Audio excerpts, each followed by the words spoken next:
회장 딸, 당장 찾아와. 폭설이 쏟아지는 밤 남자의 한마디에 회장 자택은 순식간에 아수라장이 됐습니다. 남자들이 집안을 뒤지기 시작했고 서랍을 열고 물건들을 헤집었습니다. 그때 옷장 안에서 청소부 블레는 7살 아이를 품에 꼭 안은 채 숨조차 쉬지 못하고 떨고 있었습니다. 발소리가 점점 가까워지고 옷방 문이 열리는 순간 갑자기 집안이 암흑으로 변했습니다. 블레는 아이를 안고 폭설 속으로 도망쳤습니다. 맨발로 눈밭을 헤치며 목숨을 걸고 달렸습니다. 과연 이 밤을 벗어난 두 사람은 살아남을 수 있을까요? 사연 시작 전 구독과 좋아요를 눌러주시고 어디서 듣고 계신지 댓글 남겨주시면 당신의 하루의 작은 기적이 깃들기를 바라겠습니다. 1998년 1월, 대한민국 전역이 얼어붙었습니다. 그해 겨울은 유난히 추웠습니다.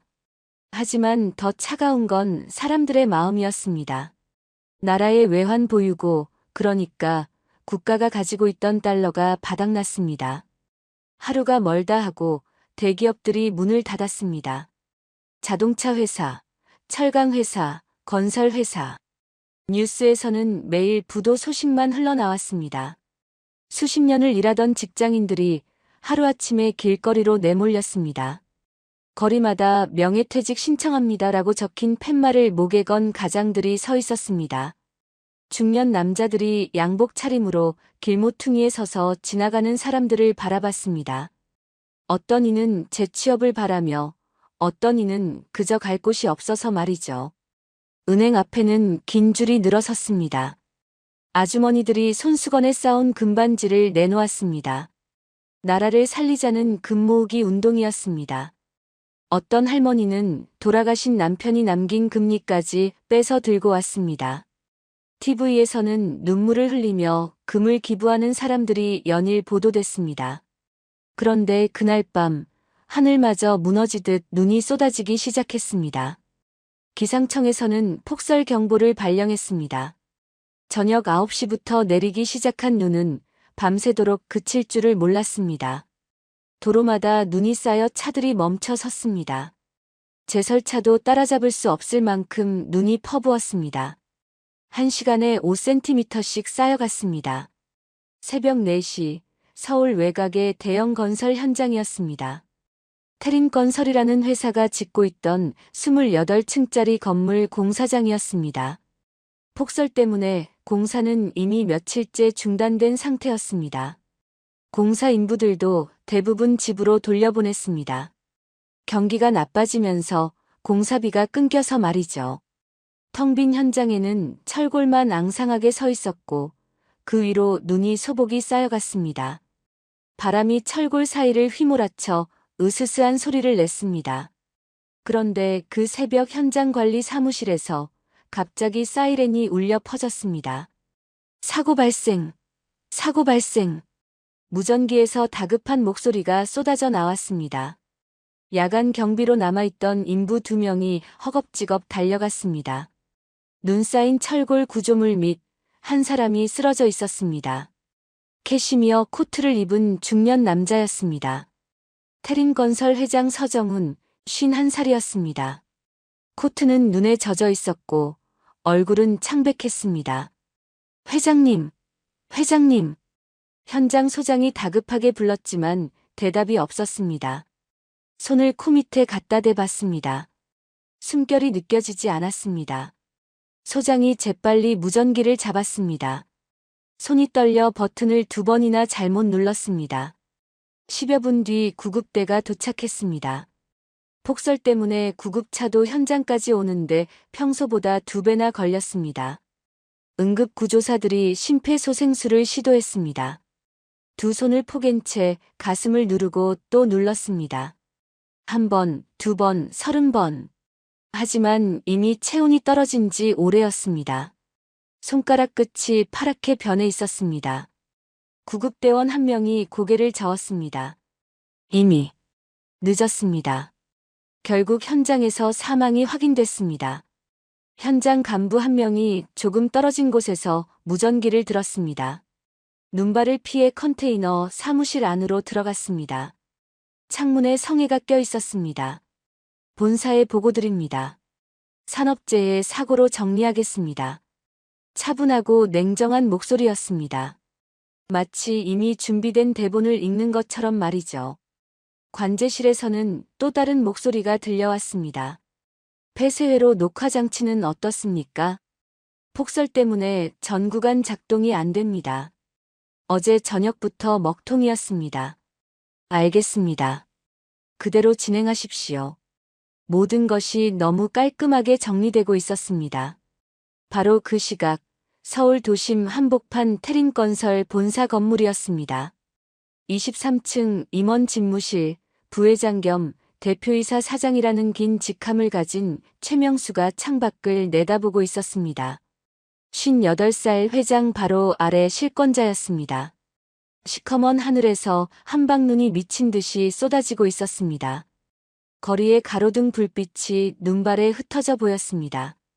빌딩 유리창에 눈이 달라붙어 얼어붙고 있었습니다. 책상 위에 놓인 전화기가 울렸습니다. 최명수가 천천히 수화기를 들었습니다. 시계를 보니 새벽 4시 20분이었습니다. 예, 그쪽 상황은 어떻습니까? 잠시 상대방의 말을 듣더니 그가 낮게 중얼거렸습니다. 회장님은 여기까지입니다. 목소리에는 슬픔도 놀라움도 없었습니다. 그저 예정된 수순을 확인하는 듯한 평온함만 있었습니다. 창밖의 폭설을 바라보는 그의 눈빛은 차갑게 가라앉아 있었습니다. 그는 수화기를 내려놓고 책상 서랍을 열었습니다. 안에는 서류 뭉치가 가지런히 정리돼 있었습니다. 맨 위에는 인사 발령 예정안이라는 제목이 보였습니다. 새벽 6시, 방송국마다 속보가 떴습니다. 화면 아래 빨간 자막이 흘러갔습니다. 태린건설 회장, 폭설 속 현장 점검 중 산업재해 사고로 사망. 아나운서들이 안타까운 표정으로 뉴스를 읽어 내려갔습니다. 국가 경제가 어려운 시기에 대기업 총수가 직접 현장을 점검하다 병고를 당했다는 내용이었습니다. 화면에는 눈 덮인 공사장 사진이 나왔고 이어서 회장의 생전 모습이 방송됐습니다. 그러나 진실을 아는 사람은 따로 있었습니다. 바로 그 시각 서울 성북동 고급 주택가에 자리한 회장 자택이었습니다. 2층짜리 양옥집이었습니다. 붉은 벽돌로 지은 집이었고 마당에는 하얀 눈이 소복이 쌓여 있었습니다. 대문 앞에는 회장 전용 승용차가 차고에 그대로 세워져 있었습니다. 까만색 고급 승용차였습니다. 집안은 너무나 조용했습니다. 현관 신발장 옆에는 여자 구두 한 켤레가 단정하게 놓여 있었습니다. 전담 청소부 강불레의 신발이었습니다. 강불레 45살이었습니다. 이 집에서 일한 지 벌써 10년이 넘었습니다. 매일 아침 7시에 출근해서 저녁 6시에 퇴근하는 생활이었습니다. 회장 내외부는 늘 그녀를 믿고 집을 맡겼습니다. 불레는 말수가 적고 일을 깔끔하게 처리하는 사람이었습니다. 10년 동안 한 번도 물건을 잃어버리거나 깨뜨린 적이 없었습니다. 그날 아침도 불레는 평소처럼 2층 복도를 지나가고 있었습니다. 손에는 깨끗하게 빤 수건을 들고 있었습니다. 복도 창문을 닦으려던 참이었습니다. 창문에 눈이 많이 붙어서 안이 잘 안 보였거든요. 그런데 안방 앞 복도에서 이상한 광경이 눈에 들어왔습니다. 사모님 윤미숙이 바닥에 주저앉아 있었습니다. 얼굴이 하얗게 질려 있었습니다. 48살의 사모님은 평소 단정하고 우아한 분이셨는데 그날은 잠옷 차림에 머리도 흐트러진 채였습니다. 손으로 복도 벽을 짚고 있었지만 몸을 가누지 못하고 있었습니다. 이마에는 땀이 송글송글 맺혀 있었습니다. 사모님! 불레가 깜짝 놀라 수건을 떨어뜨리고 달려갔습니다. 무릎을 꿇고 부축하려 했습니다. 사모님의 손이 얼음장처럼 차가웠습니다. 사모님, 괜찮으세요? 제가 구급차를 부를게요. 그런데 윤미숙이 떨리는 손으로 불레의 팔을 붙잡았습니다. 힘이 없는 손이었지만 꽉 쥐었습니다. 눈빛만은 또렷했습니다. 입술이 파르르 떨렸습니다. 뭔가 말을 하려는데 목소리가 잘 나오지 않는 것 같았습니다. 불례 씨. 목소리가 겨우 나왔습니다. 속삭이는 것보다도 작은 소리였습니다. 이 회사 사람들. 믿지 마요. 불례는 무슨 말인지 이해할 수 없었습니다. 회사 사람들이라니요? 갑자기 왜 그런 말씀을 하시는 걸까요? 하지만 사모님은 계속 말을 이었습니다. 숨이 가빠서 한마디 한마디가 힘겨워 보였습니다. 잠옷 주머니를 더듬더니 오래되고 낡은 물건 하나를 꺼냈습니다. 삐삐, 그러니까 무선호출기였습니다. 까만색 플라스틱 케이스에 금이가 있는 아주 오래된 물건이었습니다. 당시만 해도 삐삐를 많이 쓰던 시절이었는데 이건 그 중에서도 특히 낡아 보였습니다. 회장님이 오래전부터 사용하시던 물건인 것 같았습니다. 케이스 모서리가 닳아서 플라스틱이 벗겨진 부분도 보였습니다. 윤미숙이 그것을 불례의 손에 쥐어주었습니다. 손이 떨려서 2번이나 놓칠 뻔했지만 결국 불례 손바닥에 올려놓았습니다. 이거 꼭 지켜주세요. 불례의 손이 떨렸습니다. 뭔가 큰일이 벌어지고 있다는 걸 본능적으로 느꼈습니다. 심장이 빠르게 뛰었습니다. 그때 안방에서 아이 우는 소리가 들렸습니다. 7살 딸 은지였습니다. 윤미숙이 고개를 돌려 안방 쪽을 바라봤습니다. 아이가 문틈으로 보였습니다. 빨간 파자마를 입고 눈물 범벅이 된 얼굴로 서 있었습니다. 작은 손으로 문을 잡고 떨고 있었습니다. 발이 맨발이었습니다. 차가운 복도 바닥에 맨발로 서 있었습니다. 윤미숙의 눈에서 눈물이 흘러내렸습니다. 우리 딸만은 제발 지켜주세요. 그리고 그녀의 눈이 천천히 감겼습니다. 손에서 힘이 빠져나갔습니다. 불례가 다급하게 사모님을 흔들었지만 대답이 없었습니다. 호흡이 점점 약해지는 게 느껴졌습니다. 사모님, 사모님. 불례의 손이 덜덜 떨렸습니다. 바지 주머니에 삐삐를 억지로 구겨넣고 복도 끝에 있는 전화기로 달려갔습니다. 수화기를 들어 119를 눌렀습니다. 손이 떨려서 번호를 2번이나 잘못 눌렀습니다. 여보세요. 구급차 좀 보내주세요. 사람이 쓰러졌어요. 주소가 어떻게 되십니까? 성북동. 성북동 200. 불례가 떨리는 목소리로 주소를 말했습니다. 10분 뒤 사이렌 소리와 함께 구급차가 도착했습니다. 폭설 때문에 구급차도 평소보다 늦게 왔습니다. 응급구조사들이 들것에 윤미숙을 싣고 병원으로 급히 실려갔습니다. 불례도 따라가려 했지만 구급대원이 말했습니다. 보호자만 동승 가능합니다. 제가 이 집에서 일하는 사람인데요. 가족이 아니시면 안 됩니다. 병원으로 따라오시면 됩니다. 불례는 현관 앞에 멍하니 서 있을 수밖에 없었습니다. 구급차가 사라진 뒤 집안은 다시 조용해졌습니다. 너무 조용했습니다. 불례는 주머니 속 삐삐를 만졌습니다. 차갑고 단단한 플라스틱 감촉이었습니다. 손바닥에 땀이 맺혔습니다. 안방에서는 은지가 작게 흐느끼는 소리가 들렸습니다. 2시간 뒤 병원에서 전화가 왔습니다. 전화벨이 울렸습니다. 불례가 수화기를 들었습니다. 손이 아직도 떨리고 있었습니다. 여보세요, 성북동 댁 맞으십니까? 의사의 목소리였습니다. 낮고 침착한 목소리였지만 뭔가 무거운 게 느껴졌습니다. 네, 맞습니다. 환자분이 병원 도착 직후 심정지가 왔습니다. 최선을 다했지만 의사가 잠시 말을 멈췄습니다. 한숨 소리가 들렸습니다. 유감스럽게도 환자분께서 돌아가셨습니다. 불례는 전화기를 든 채로 주저앉았습니다. 다리에 힘이 풀렸습니다. 수화기에서 의사의 목소리가 계속 들려왔지만 귀에 들어오지 않았습니다. 머릿속이 하얗게 변했습니다. 그리고 바로 그날 오후 태림건설 본사에서는 최명수가 간부들을 모아놓고 짧게 지시했습니다. 회장 자택 정리에 들어가세요. 아이부터 먼저요. 냉정하고 단호한 목소리였습니다. 회의실에 모인 간부들이 고개를 끄덕였습니다. 아무도 질문하지 않았습니다. 마치 모두가 이미 알고 있었던 것처럼 말이죠. 그 지시는 즉시 실행에 옮겨졌습니다. 최명수의 전화 한 통이면 충분했습니다. 태림건설 본사 지하 주차장에서 까만색 승용차 4대가 출발했습니다. 오후 2시였습니다. 차 안에는 정장을 입은 남자들이 타고 있었습니다. 모두 7명이었습니다. 회사에서 특수 업무를 맡는 사람들이었습니다. 그들의 눈빛은 차갑고 무표정했습니다. 바로 그 시각, 성북동 회장 자택이었습니다. 불레는 2층 복도 창가에 서 있었습니다.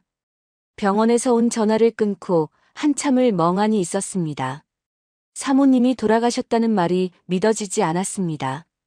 불과 몇 시간 전만 해도 손을 잡고 계셨는데 말이죠. 불레는 주머니 속빗비를 만졌습니다. 차갑고 단단한 플라스틱 감촉이었습니다. 이거 꼭 지켜주세요. 사모님의 떨리던 목소리가 귓가에 맴돌았습니다. 무심코 창밖을 내다봤습니다. 그때 골목 입구에서 이상한 광경이 눈에 들어왔습니다. 까만색 승용차 한 대가 천천히 골목 안으로 들어오고 있었습니다. 눈 쌓인 좁은 골목을 조심스럽게 들어오는 모습이었습니다. 그런데 그 뒤로 또 한 대, 그리고 또 한 대. 모두 4대의 차가 줄지어 들어왔습니다. 불레의 심장이 빠르게 뛰기 시작했습니다. 평소에는 이 골목에 낯선 차가 거의 오지 않았습니다. 회장님 댁 외에는 빈집이 2채 있을 뿐이었으니까요. 더군다나 4대씩이나 말이죠. 조문객이라면 꽃이나 화환을 들고 올 텐데 저 사람들은 그런 것도 없었습니다. 차들이 집 앞에 멈춰 섰습니다. 차 문이 열렸습니다. 정장을 입은 남자들이 하나둘 내렸습니다. 1명, 2명, 3명, 7명이었습니다. 그들은 서로 말도 없이 눈빛만 주고받으며 대문 쪽으로 걸어왔습니다. 검은 구두가 눈을 밟으며 내는 소리가 고요한 골목에 울렸습니다. 불레는 본능적으로 알았습니다. 사모님의 말씀이 맞았습니다. 이 회사 사람들, 믿지 마요. 저들은 조문을 하러 온 게 아니었습니다. 저들이 찾는 건, 불레는 주머니 속빗비를 꽉 쥐었습니다. 손바닥에 땀이 났습니다. 아가씨, 아가씨. 불레가 다급하게 안방으로 뛰어들어갔습니다. 은지는 엄마 침대에 웅크리고 앉아 있었습니다. 빨간 파자마를 입고 있었고 엄마 베개를 꽉 안고 있었습니다. 눈이 퉁퉁 부어 있었습니다. 울다가 지쳐서 그런지 눈은 반쯤 감긴 채였습니다. 아가씨, 지금 일어나야 해요. 빨리요. 불레가 은지의 손을 잡았습니다. 아이의 손이 차갑고 작았습니다. 아줌마, 엄마는 언제 와요? 은지가 눈물 가득한 눈으로 물었습니다. 불레의 가슴이 찢어지는 것 같았습니다. 하지만 지금은 설명할 시간이 없었습니다. 지금은 숨어야 해요. 나쁜 사람들이 오고 있어요. 나쁜 사람이요? 응. 그러니까 조용히 있어야 해요. 알았죠? 불레가 은지를 안아 올렸습니다. 아이가 가볍게 느껴졌습니다. 불레는 안방을 나와 복도를 건넜습니다. 맨발이었습니다. 소리가 나지 않게 살금살금 걸었습니다. 드레스룸으로 들어갔습니다. 사모님의 옷들이 가득 걸려 있는 넓은 방이었습니다. 한쪽에는 계절이 지난 두꺼운 겨울옷들이 빽빽하게 걸려 있었습니다. 캐시미어 코트, 모피 코트, 울 코트들. 불레는 그 옷들이 걸린 맨 안쪽으로 들어갔습니다. 옷들을 헤치고 들어가니 작은 공간이 나왔습니다. 아가씨, 여기 들어가요.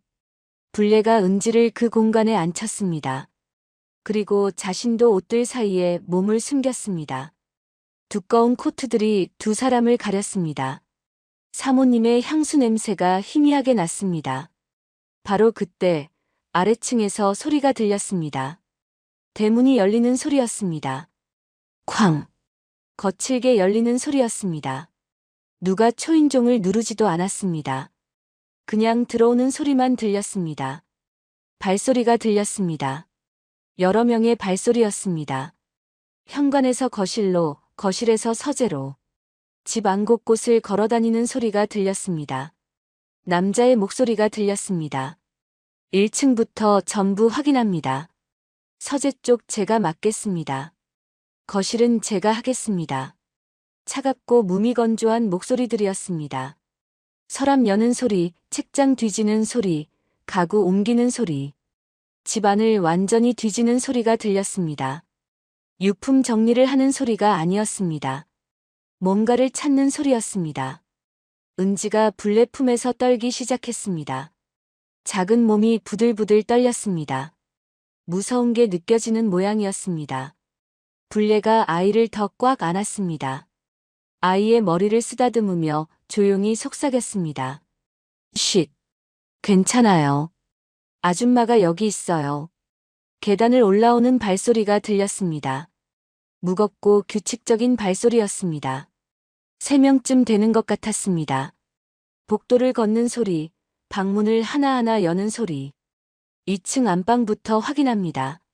남자의 목소리가 가까이 들렸습니다. 안방 문이 열렸습니다. 발소리가 방 안으로 들어왔습니다. 침대 주변을 걷는 소리, 장롱을 여는 소리, 서랍을 뒤지는 소리. 침대 밑을 확인하는 듯한 소리도 들렸습니다. 뭔가를 끄는 소리도 났습니다. 침대 밑 없습니다. 화장대 쪽도 확인했습니다.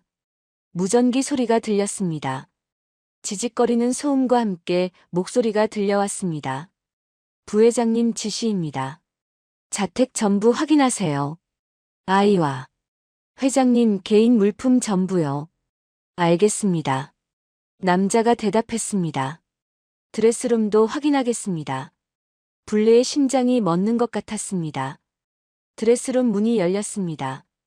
발소리가 들어왔습니다. 2명인 것 같았습니다.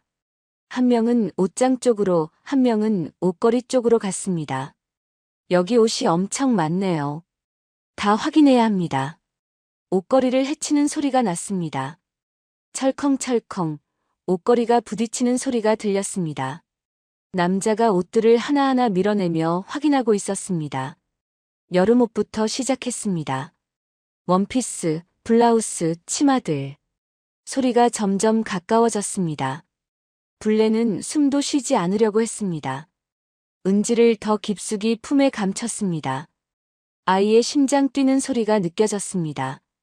불내 자신의 심장도 터질 것처럼 뛰었습니다. 손전등 불빛이 보였습니다. 남자가 손전등을 켜고 옷 사이를 비추고 있었습니다. 환한 빛이 옷들 사이로 스며들었습니다. 가을옷을 지나 겨울옷 쪽으로 왔습니다. 은지가 울음을 참느라 입술을 깨물었습니다. 눈물이 볼을 타고 흘러내렸습니다. 불내가 아이의 입을 살짝 막았습니다. 소리도 안 나게 조심스럽게요. 은지가 눈을 꽉 감았습니다. 남자의 발소리가 바로 앞까지 왔습니다. 코트 한 벌을 밀어내는 소리가 났습니다. 한 벌, 2벌. 겨울 코트들을 하나하나 확인하고 있었습니다. 그런데 바로 그 순간이었습니다. 아래층에서 다른 남자의 목소리가 들렸습니다. 불이 나갔네요. 뭐? 정전입니다. 갑자기 집안이 조용해졌습니다. 전기 제품들이 돌아가던 소리가 멈췄습니다. 냉장고 돌아가는 소리, 보일러 돌아가는 소리. 모든 게 멈췄습니다. 드레스룸에 있던 남자가 밖으로 나갔습니다. 정전이에요? 이 구역 전체가 나간 것 같습니다. 폭설 때문인가 봅니다. 손전등 더 가져오세요. 남자들이 우왕좌왕하는 소리가 들렸습니다. 계단을 내려가는 발소리, 현관으로 나가는 소리. 차에 있는 장비 가져오겠습니다. 빨리요. 현관문이 열렸다 닫혔습니다. 몇 명이 밖으로 나간 것 같았습니다. 불내는 이 기회를 놓칠 수 없었습니다. 옷 사이에서 조심스럽게 나왔습니다. 은지를 안고 드레스룸 문으로 갔습니다. 문을 살짝 열어 복도를 확인했습니다. 어두웠습니다. 창문으로 들어오는 눈빛만이 희미하게 비쳤습니다. 아래층에서 남자들의 목소리가 들렸습니다. 배전반 어디 있습니까? 지하실 쪽 같은데요. 블레는 복도로 나왔습니다. 맨발로 조심조심 걸었습니다. 소리가 나지 않게 난간 가까이 붙어 걸었습니다. 정면 계단은 위험했습니다. 남자들이 1층에 있었으니까요. 블레는 복도 끝으로 갔습니다.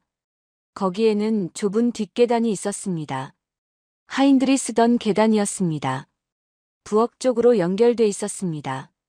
블레는 10년 동안 이 집에서 일하며 구석구석을 알고 있었습니다. 뒷계단 문을 조심스럽게 열었습니다. 삐걱. 작은 소리가 났습니다. 블레는 숨을 멈췄습니다. 하지만 아래층에서는 여전히 남자들끼리 이야기하는 소리만 들렸습니다. 계단을 내려가기 시작했습니다. 어둠 속에서 한 계단씩 내려갔습니다. 나무 계단이 삐걱거릴까봐 난간 쪽으로 몸을 기댔습니다. 한 계단, 두 계단. 천천히 내려갔습니다.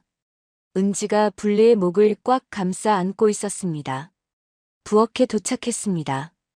앞쪽 거실에서 남자들의 목소리가 들렸습니다. 손전등 불빛이 왔다 갔다 했습니다. 블레는 부엌 뒷문으로 갔습니다. 문고리를 잡았습니다. 손이 얼음처럼 차가웠습니다. 천천히, 아주 천천히 문을 열었습니다. 밖은 폭설이었습니다. 차가운 눈바람이 얼굴을 때렸습니다. 눈이 계속 내리고 있었습니다.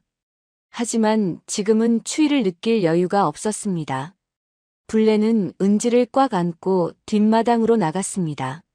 눈이 무릎까지 쌓여 있었습니다. 맨발이었습니다. 눈이 발을 파고들었습니다. 차갑고 날카로웠습니다. 발이 얼얼했습니다. 하지만 블레는 계속 걸었습니다. 뒷담을 향해 걸었습니다. 그런데 눈길에 발이 미끄러졌습니다. 앗! 블레가 비틀거렸습니다. 은지를 떨어뜨릴까봐 더 꽉 안았습니다. 그러다 균형을 잃고 눈밭에 넘어졌습니다. 쿵! 둔탁한 소리가 났습니다. 눈이 얼굴에 튀었습니다. 은지가 눈밭에 주저앉았습니다. 아이가 울음을 터뜨리려 했습니다. 차가운 눈 때문에 놀란 것 같았습니다. 블레가 다급하게 아이를 끌어안았습니다. 아가씨, 안 돼요. 지금 잡히면 끝이에요. 낮게, 아주 낮게 속삭였습니다. 하지만 간절했습니다. 은지가 울음을 삼켰습니다. 작은 손으로 입을 막으며 끙끙거리며 참았습니다. 7살 아이가 필사적으로 참고 있었습니다. 블레는 다시 일어났습니다. 무릎이 시렸습니다. 손도 얼어붙는 것 같았습니다. 하지만 계속 걸어야 했습니다. 뒷담 쪽 작은 문까지 가야 했습니다. 마침내 문에 도착했습니다. 평소에는 잠겨있는 문이었지만 오늘 아침 블레가 쓰레기를 버리러 나갔다가 채 잠그지 못했던 것입니다. 신의 한 수였습니다. 블레는 문을 열고 골목으로 나갔습니다. 뒤를 돌아보니 회장 자택이 어둠 속에 잠겨 있었습니다. 1층 창문으로 손전등 불빛이 왔다 갔다 하는 게 보였습니다. 그리고 집 안에서 남자의 목소리가 들렸습니다. 2층 다시 확인합니다. 아이 찾았습니까? 아직 못 찾았습니다. 무전기 소리가 들렸습니다. 지직거리는 소음 너머로 최명수의 목소리가 들려왔습니다. 그럼 찾을 때까지 찾으세요. 차갑고 단호한 목소리였습니다. 블레는 은지를 안고 골목 속으로 사라졌습니다. 눈발이 두 사람의 발자국을 빠르게 지워갔습니다. 하얀 눈만이 끝없이 내리고 있었습니다. 폭설은 멈출 줄을 몰랐습니다. 블레는 은지를 업고 골목을 빠져나왔습니다. 뒤를 돌아보니 회장 자택의 불빛이 점점 멀어졌습니다. 손전등 불빛이 창문 너머로 왔다 갔다 하는 게 보였습니다. 아직도 찾고 있는 것 같았습니다. 더 빨리 가야 해. 불례가 중얼거렸습니다. 하지만 발이 생각처럼 움직여주지 않았습니다. 맨발이었습니다. 눈 위를 걸을 때마다 발이 시렸습니다. 처음에는 차갑기만 하더니 이제는 감각이 없어지기 시작했습니다. 큰 길로 나왔습니다. 평소라면 차들이 많이 다니는 길이었습니다. 하지만 오늘은 달랐습니다. 도로 위에 눈이 쌓여 있었습니다. 차들이 중간중간 멈춰 서 있었습니다. 폭설 때문에 교통이 완전히 마비된 것 같았습니다. 제설차도 보이지 않았습니다. 버스도 택시도 다니지 않았습니다. 불례는 계속 걸었습니다. 은지를 업은 채로 눈길을 걸었습니다. 아이가 무거웠습니다. 평소에는 가볍게 느껴졌는데 오늘은 어깨가 무겁게 눌렸습니다. 숨이 가빴습니다. 입에서 하얀 입김이 나왔습니다. 1시간쯤 걸었을까요? 길거리에 노점상 하나가 보였습니다. 천막을 쳐놓고 장사를 하고 있었습니다. 떡볶이 장사였습니다. 김이 모락모락 올라오고 있었습니다. 매운 냄새가 코를 찔렀습니다. 불례는 노점 앞에 멈춰 섰습니다. 주머니를 뒤졌습니다. 아침에 출근할 때 넣어둔 돈이 있었습니다. 구겨진 10,000원짜리 3장, 5,000원짜리 1장, 1,000원짜리 몇 장. 손으로 만져보니 전부에서 38,000원 정도였습니다. 아줌마, 배고파요. 은지가 작은 목소리로 말했습니다. 아침부터 아무것도 먹지 못했습니다. 사모님이 쓰러지는 바람에 아침 식사도 거른 채였습니다.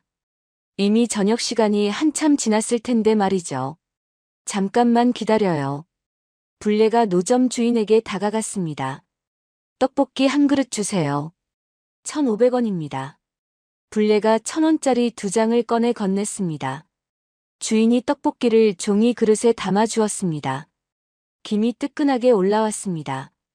불례는 노점 한쪽에 은지를 앉혔습니다. 한 입씩 먹어요. 천천히요. 불례가 떡볶이를 집어 은지 입에 넣어줬습니다. 아이가 호호 불며 먹었습니다. 불례도 한 개를 먹었습니다. 매웠습니다. 하지만 따뜻했습니다. 속이 좀 풀리는 것 같았습니다. 둘이서 한 그릇을 나눠 먹었습니다. 은지가 절반쯤 먹더니 물었습니다. 아줌마, 우리 어디 가요? 아이의 목소리가 떨렸습니다. 무서움과 불안이 섞인 목소리였습니다. 불례는 대답하기가 어려웠습니다. 어디로 가야 할까요? 집으로는 돌아갈 수 없었습니다. 회사 사람들이 지키고 있을 테니까요. 친척집도 없었습니다. 불례는 고아원에서 자랐습니다. 의지할 사람이 아무도 없었습니다. 아무도 우릴 모르는데. 불례가 겨우 대답했습니다. 멀리, 아주 멀리 가야 해요. 은지가 고개를 끄덕였습니다. 더 이상 묻지 않았습니다. 떡볶이를 다 먹고 다시 걸었습니다. 버스 정류장이 보였습니다. 거기에 노숙자 한 명이 앉아 있었습니다. 신문지를 덮고 추위를 피하고 있었습니다. 불례가 조심스럽게 물었습니다. 저기요. 지방 가는 버스터미널이 어디 있는지 아세요? 노숙자가 불례를 올려다봤습니다.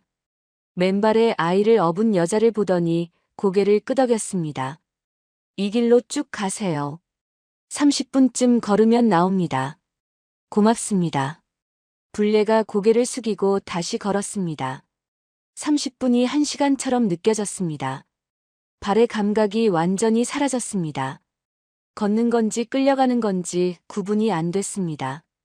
은지도 축 늘어져 있었습니다. 아이의 발이 불례 옆구리에 닿았습니다. 차가웠습니다. 아가씨, 발이 차가워요? 불례가 물었습니다. 응, 시려요. 은지가 작게 대답했습니다. 불례는 길가에 멈춰 섰습니다. 은지를 내려놓았습니다. 아이의 신발을 벗겨봤습니다. 실내화였습니다. 눈에 완전히 젖어 있었습니다. 양말도 흠뻑 젖어 있었습니다. 이대로 두면 동상에 걸릴 것 같았습니다. 불례는 자기 발을 봤습니다. 맨발이었지만 어른이니까 참을 수 있었습니다. 하지만 7살 아이는 달랐습니다. 블레는 자기 양말을 벗었습니다. 눈에 젖어 있었지만 아이 양말보다는 나았습니다. 은지의 젖은 양말을 벗기고 블레 양말을 겹쳐 신겼습니다. 그리고 실내화를 다시 신겼습니다. 이제 좀 나아요? 응. 은지가 고개를 끄덕였습니다. 블레는 은지를 다시 업고 걸었습니다. 이제 블레의 발은 완전히 맨발이었습니다. 눈을 밟을 때마다 얼음처럼 차가웠습니다. 마침내 버스터미널이 보였습니다. 오후 9시가 넘은 시각이었습니다. 터미널 입구에는 운행 중단이라는 팻말이 붙어 있었습니다. 폭설로 인해 모든 버스 운행이 중단됐다는 안내문이었습니다. 블레는 터미널 안으로 들어갔습니다. 대합실은 넓고 썰렁했습니다. 형광등 불빛이 하얗게 빛났습니다. 플라스틱 의자들이 줄지어 놓여 있었습니다. 몇 명의 사람들이 의자에 앉아 있었습니다. 막차를 놓친 사람들인 것 같았습니다. 블레는 구석자리에 은지를 앉혔습니다. 아가씨, 여기서 좀 쉬어요. 은지가 의자에 웅크리고 앉았습니다. 눈을 감았습니다. 지친 것 같았습니다. 블레는 화장실로 갔습니다. 거울을 봤습니다. 낯선 얼굴이 보였습니다. 머리는 헝클어져 있었고 얼굴은 창백했습니다. 입술은 파랗게 질려 있었습니다. 옷은 눈에 젖어 있었습니다. 내가 이렇게 됐구나. 블레는 수도꼭지를 틀었습니다. 찬물이 나왔습니다. 얼굴을 씻었습니다. 차가운 물이 얼굴을 때렸지만 정신이 좀 드는 것 같았습니다. 은지의 옷도 젖어 있었습니다. 블레는 화장실 손건조기 밑에서 아이 옷을 말렸습니다. 뜨거운 바람이 나왔습니다. 옷에서 김이 올라왔습니다. 대합실로 돌아왔습니다. 벽에 걸린 TV에서 뉴스가 나오고 있었습니다. 화면에는 눈 덮인 공사장이 나왔습니다. 그리고 아나운서의 목소리가 들렸습니다. 태린건설 회장 서정훈 씨가 오늘 새벽 폭설 속 현장 점검 중 산업재해 사고로 사망했습니다. IMF 경제 위기 속에서 대기업 총수의 갑작스러운 죽음에 경제계가 충격에 빠졌습니다. 화면이 바뀌었습니다. 회장의 사진이 나왔습니다. 블레는 가슴이 철렁했습니다. 뉴스는 계속됐습니다. 장례 일정, 회사 주가 후속 조치. 하지만 윤미숙의 죽음에 대해서는 아무 말도 없었습니다. 새벽차 기다리세요? 갑자기 옆에서 목소리가 들렸습니다. 경비 아저씨였습니다. 60대쯤 돼 보였습니다. 의심스러운 눈빛으로 블레를 바라보고 있었습니다. 네. 새벽차 기다립니다. 블레가 거짓말을 했습니다. 맨발이신데요? 경비가 블레의 발을 봤습니다. 신발이 눈에 젖어서 벗어났어요. 그래요. 조심하세요. 경비가 돌아갔습니다. 하지만 계속 블레 쪽을 힐끔힐끔 쳐다봤습니다. 블레는 은지 옆에 앉았습니다. 주머니 속 삐삐를 꺼내봤습니다. 까만색 플라스틱 케이스가 손에 잡혔습니다. 금이가 있는 낡은 물건이었습니다. 이 작은 물건 때문에 도망치고 있는 것이었습니다. 이 안에 뭐가 들어있길래. 블레는 삐삐를 다시 주머니에 넣었습니다. 밖에서는 여전히 눈이 내리고 있었습니다. 하얀 눈이 끝없이 쏟아지고 있었습니다. 블레는 은지를 바라봤습니다. 아이가 의자에 기대 잠들어 있었습니다. 어떻게 해야 할까? 블레는 천장을 올려다봤습니다. 형광등이 하얗게 빛나고 있었습니다. 긴긴 밤이 시작되고 있었습니다. 긴 밤이 지나갔습니다. 블레는 대합실 플라스틱 의자에서 밤을 보냈습니다. 잠을 이룰 수가 없었습니다. 경비 아저씨가 계속 이쪽을 쳐다봤기 때문입니다. 새벽 4시쯤 경비가 돌아다니는 소리가 들렸습니다. 블레는 눈을 감은 척했습니다. 새벽 6시, 드디어 첫 차가 출발했습니다. 천안행 버스 출발합니다. 안내 방송이 나왔습니다. 불레는 은지를 깨웠습니다. 아이가 눈을 비비며 일어났습니다. 어디 가요? 멀리. 아주 멀리 가는 거예요. 불레는 매표소로 갔습니다. 주머니에 남은 돈을 세어봤습니다. 36,500원이었습니다. 떡볶이 값을 빼고 남은 돈이었습니다. 1,000원까지 어른 1명, 아이 1명이요. 12,000원입니다. 표를 끊고 버스에 올랐습니다. 맨 뒷자리에 앉았습니다. 버스가 출발했습니다. 창밖으로 하얀 눈밭이 흘러갔습니다. 3시간을 달렸습니다. 천안에 도착했습니다. 거기서 다시 시내버스를 탔습니다. 기사 아저씨에게 물었습니다. 저기요. 집값이 싼 동리가 어디예요? 기사가 이상하다는 듯 불레를 쳐다봤습니다. 공단 쪽 가보세요. 거긴 뭐 싸긴 하죠. 고맙습니다. 버스는 시내를 벗어나 외곽으로 갔습니다. 건물들이 낡아 보였습니다. 공장 굴뚝에서 연기가 나오고 있었습니다. 버스에서 내렸습니다. 공단 상가촌이었습니다. 낡은 건물들이 줄지어 서 있었습니다. 간판이 떨어져 나간 가게들, 셔터가 내려진 점포들. 절반 이상이 문을 닫은 것 같았습니다. 거리에는 사람이 별로 없었습니다. 쓸쓸하고 적막한 분위기였습니다. 은지가 불레의 손을 꽉 잡았습니다. 아줌마, 여기 무서워요. 아이의 목소리가 떨렸습니다. 조금만 참아요. 우리 여기서 살아야 해요. 불레가 은지의 손을 꼭 쥐었습니다. 거리를 걸으며 빈 가게를 찾았습니다. 한참을 걷다가 모퉁이에 작은 점포 하나가 눈에 들어왔습니다. 임대라고 써붙인 종이가 창문에 붙어 있었습니다. 유리창은 먼지로 뿌옇게 흐려져 있었습니다. 불레는 종이에 적힌 전화번호를 봤습니다. 근처 공중전화로 갔습니다. 동전을 넣고 전화를 걸었습니다. 신호음이 3번 울렸습니다. 여보세요. 중년 남자의 목소리였습니다. 거기 공단 상가 임대하신다는 분이시죠? 예, 맞습니다. 보러 오실 겁니까? 지금 그 앞에 있는데요. 볼 수 있을까요? 10분 후에 갑니다. 전화가 끊어졌습니다. 15분쯤 지나서 오토바이 한 대가 왔습니다. 60대쯤 돼 보이는 남자가 내렸습니다. 건물주였습니다.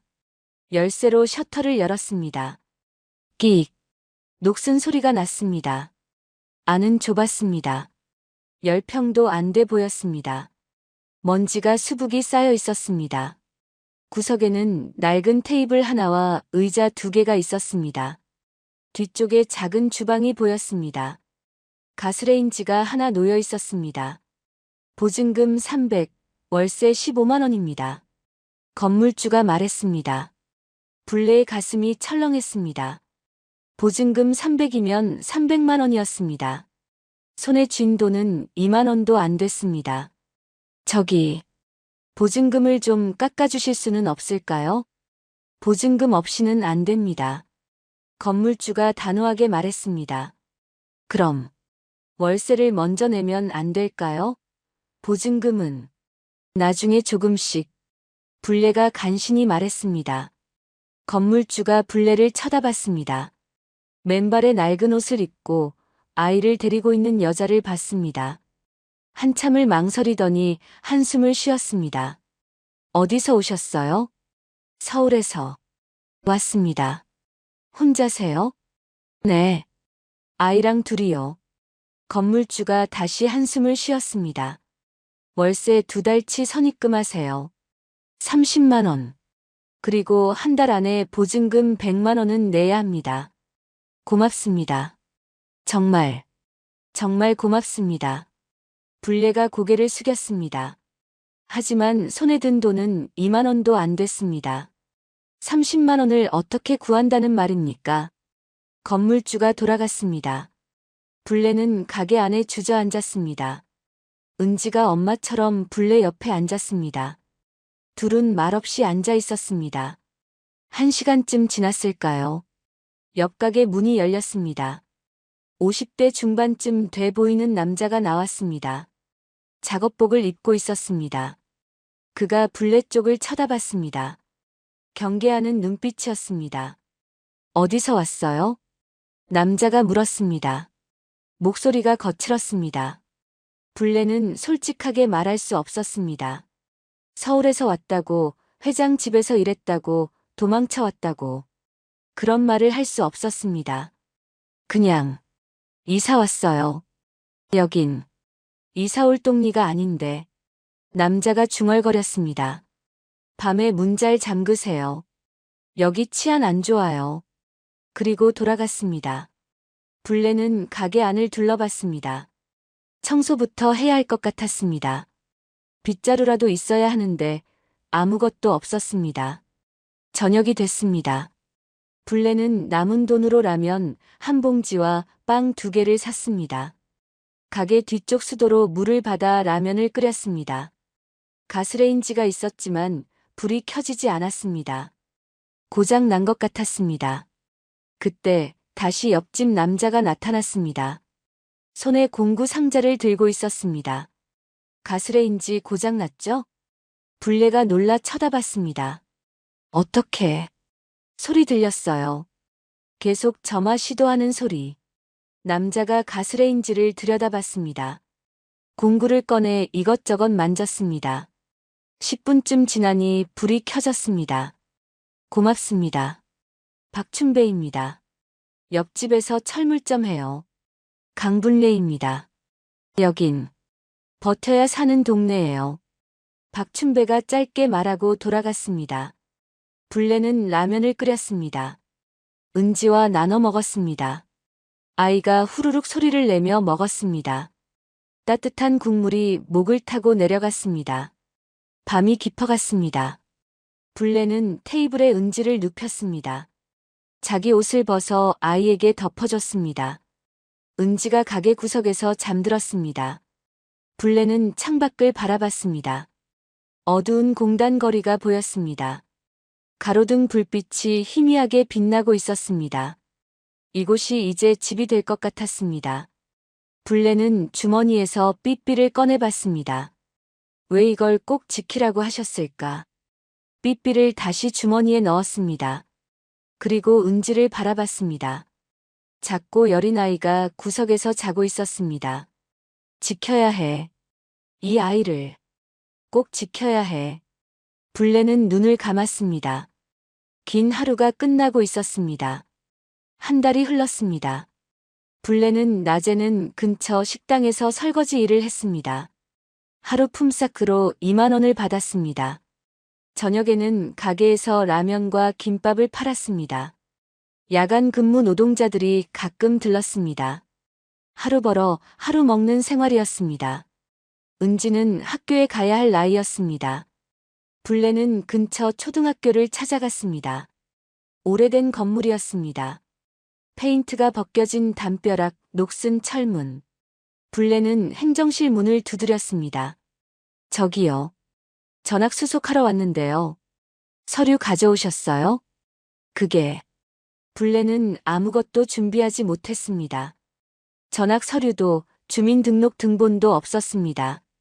성북동에서 가져올 수 없었으니까요. 일단 상담 신청서부터 작성하세요. 행정실 직원이 종이 한 장을 건넸습니다. 불레는 떨리는 손으로 받았습니다. 며칠 뒤 은지의 첫 등교 날이었습니다. 불레는 은지의 손을 잡고 학교로 갔습니다. 아이가 불레 손을 꽉 쥐었습니다. 아줌마, 나 혼자 못 가요. 은지의 목소리가 떨렸습니다. 괜찮아요. 아줌마가 같이 가줄게요. 교문 앞까지 함께 갔습니다. 다른 아이들이 웃으며 뛰어들어갔습니다. 하지만 은지는 불레 옆에 붙어서 떨어지지 않았습니다. 아가씨, 들어가야죠. 선생님이 기다리세요. 아줌마는 어디 가요? 일하러 가야 해요. 저녁에 올게요. 불레가 은지의 머리를 쓰다듬었습니다. 은지가 천천히 고개를 끄덕이고 교문 안으로 들어갔습니다. 몇 걸음 가다가 뒤를 돌아봤습니다. 불레가 손을 흔들어줬습니다. 오후 4시 불레는 교무실로 불려갔습니다. 담임교사가 서류를 보고 있었습니다. 30대 초반쯤 돼 보이는 여교사였습니다. 어머니세요? 아, 아닙니다. 그럼 보호자가 어머니가 아니시네요. 담임이 서류를 다시 봤습니다. 보호자란에는 강불레라고 적혀 있었습니다. 관계란은 비어 있었습니다. 불레는 조심스럽게 말했습니다. 제가 이 아이를 키우고 있습니다. 부모님은 어디 계세요? 돌아가셨습니다. 담임이 한숨을 쉬었습니다. 친척도 없으세요? 네, 없습니다. 그럼 법적 보호자 지정을 받으셔야 하는데 최대한 빨리 준비하겠습니다.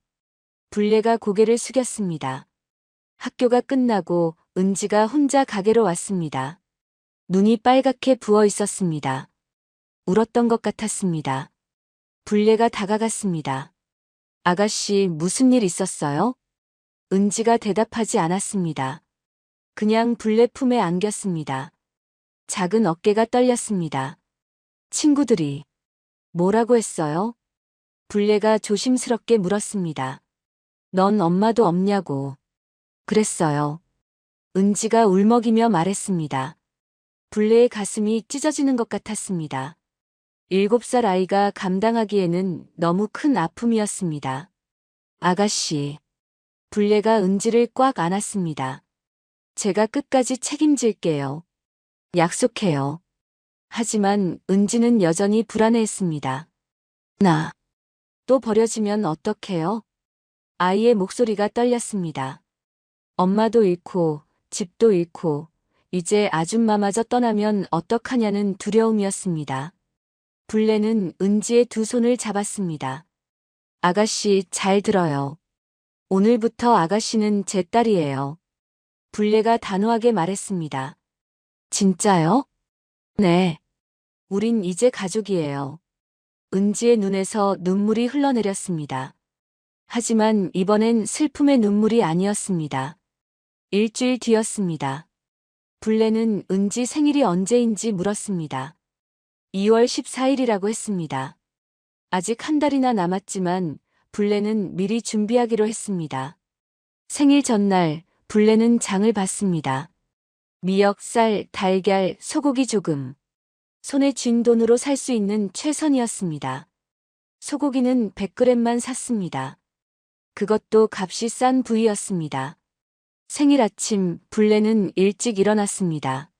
미역국을 끓였습니다. 미역을 불려서 참기름에 볶고 물을 붓고 소고기를 조금 넣었습니다. 가게 안에 미역국 냄새가 퍼졌습니다. 은지가 잠에서 깼습니다. 아줌마, 무슨 냄새예요? 생일 축하해요, 아가씨. 불레가 미소 지으며 말했습니다. 테이블에는 미역국 한 그릇과 계란 프라이가 놓여 있었습니다. 밥도 새로 지었습니다. 은지가 눈을 동그랗게 떴습니다. 제 생일, 기억하고 계셨어요? 당연하죠. 딸 생일인데. 둘은 마주 앉아 밥을 먹었습니다. 은지가 미역국을 한 숟가락 떠서 입에 넣었습니다. 따뜻하고 구수했습니다.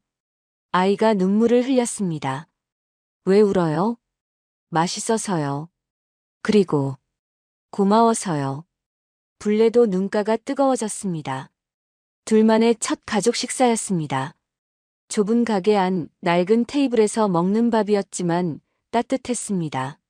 식사를 마치고 불레는 은지에게 작은 선물을 줬습니다. 손수건 한 장이었습니다. 불레가 밤새 손바느질로 이름을 수놓은 것이었습니다. 서은지라는 세 글자가 삐뚤빼뚤 수놓아져 있었습니다. 아줌마가 만든 거예요? 응. 서툴지만. 은지가 손수건을 꽉 쥐었습니다. 고마워요, 아줌마. 그날 저녁 박춘배가 들렀습니다. 가게 문짝을 고쳐주러 온 것이었습니다. 문이 삐걱거려서 불레가 부탁했던 것입니다. 오늘 무슨 좋은 일 있어요? 박춘배가 물었습니다. 아가씨 생일이었어요. 그래요? 축하드립니다. 박춘배가 은지를 보며 말했습니다. 그리고 불례를 보더니 중얼거렸습니다. 둘이 참 닮았네요. 불례가 놀라 쳐다봤습니다. 닮았다고요? 웃는 모습이요. 똑같아요. 박춘배가 짧게 말하고 일을 계속했습니다. 불례는 거울을 봤습니다. 은지도 옆에서 같이 봤습니다. 둘의 얼굴이 나란히 비쳤습니다. 피 한 방울 섞이지 않은 사이였지만 웃는 모습이 정말 닮아 있었습니다. 그날 밤 불례는 삐삐를 꺼내봤습니다. 비닐봉지에 싸서 가게 천장 단열재 속에 숨겼습니다. 아무도 찾을 수 없는 곳이었습니다. 사모님이 맡긴 것, 회사 사람들이 찾던 것. 불례는 그것을 끝까지 지킬 것이었습니다. 그리고 은지를 바라봤습니다.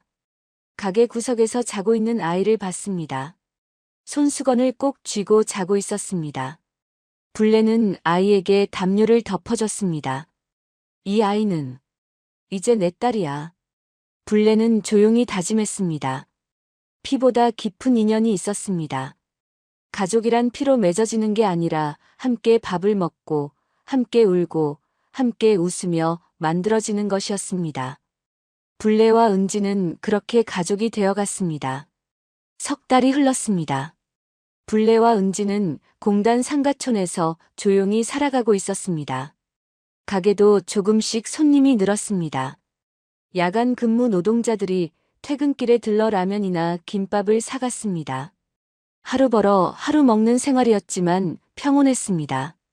하지만 서울에서는 그렇지 않았습니다. 태림건설 본사 최명수의 집무실이었습니다. 오후 6시 최명수는 회장의 유품 상자를 다시 열어보고 있었습니다. 시계, 만년필, 명함 케이스 하나하나 확인했습니다. 삐삐가 없어. 최명수가 중얼거렸습니다. 회장이 늘 지니고 다니던 무선호출기였습니다. 까만색 케이스에 낡은 삐삐. 최명수는 그 안에 무엇이 저장돼 있는지 알고 있었습니다. 통화 기록, 호출 번호들. 만약 그것이 세상에 나온다면. 최명수는 무전기를 들었습니다. 강철호, 이도식, 집무실로 올라오세요. 10분 뒤 두 남자가 들어왔습니다. 강철호는 50대 초반이었습니다. 과거 회장 경호팀 출신이었습니다. 덩치가 크고 눈빛이 날카로웠습니다. 이도식은 40대 후반, 회사의 특수 업무를 담당하는 사람이었습니다. 최명수가 말했습니다. 회장님이 쓰시던 삐삐를 찾아야 합니다. 그 안에 뭐가 있는지 모르면 안 됩니다. 자택 수색 때 못 찾았습니다. 강철호가 대답했습니다. 그럼 누가 가져갔다는 뜻이죠? 청소부 여자 기억하십니까? 강불예. 기억합니다. 강철호의 눈빛이 차가워졌습니다. 10년 넘게 회장 자택을 드나들었던 여자였습니다. 얼굴을 기억하고 있었습니다. 찾으세요. 어디 있든. 최명수의 목소리가 낮고 단호했습니다. 이틀 뒤 강철호와 이도식은 천안으로 내려왔습니다. 까만색 승용차를 타고 공단 지역을 돌아다녔습니다. 동사무소, 파출소, 학교. 여기저기 수소문했습니다. 어린 여자애 본 적 있습니까? 7살쯤 됐을 겁니다. 중년 여자랑 같이 있었을 텐데요. 하지만 아무도 모른다고 했습니다. 공단 지역이 넓었습니다. 수백 가구가 살고 있었습니다. 일주일째 두 사람은 상가촌 골목을 걷고 있었습니다.